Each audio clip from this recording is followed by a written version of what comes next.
sigurado nga luwas ang atong mga pagkaon ato kining iandam para di kita mas kasinati na pagka-poison. So usa sa day sa mga kuyaw nga magkuha sa kontaminadong pagkaon mao kining sakit nga susama na sa bacteria, virus, sa parasite o kining hilo gikan sa mga hayop, sa mga tanom o sa mga kemikal.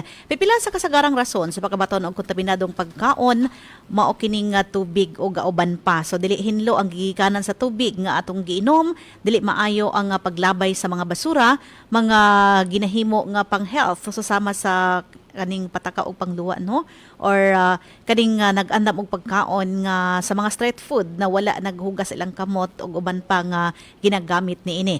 So importante di ay nga hinlo og galuwas ang atong pag-andam lakit na ang pagluto ug ang pagtago sa pagkaon para makalikay sa sakit nga ato kining simhoton or malasahan adesir kini kaunon kay naman koy uban nga bisan bag-ong luto pero tinabunan or giputos sa cellophane mo kini adunay mahimong chemical reaction. So mulain yun ang baho mga kaigsuunan sa pagkaon if i-compare kini sa bag-ong linuto. Mga angayang bantayan, ang mga mikrobyo manggod nga mao irason sa food poisoning ang pwede nga mabuhi sa daghang mga lugar or mukalat kini sa kusina.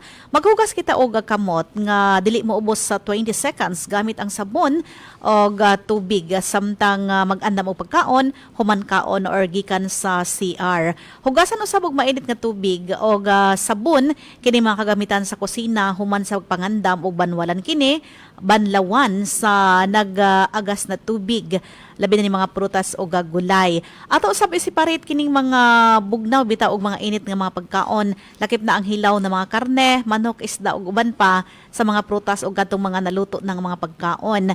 Sa atong pagkaon, mas safe siya katong bag-o bitaw nga linuto or kung bugnaw na ato sang initon adesir kaonon. Mogamit usab kita og food thermometer para masukod kung sakto ba ang temperatura gikinahanglan para maluto ang mga pagkaon.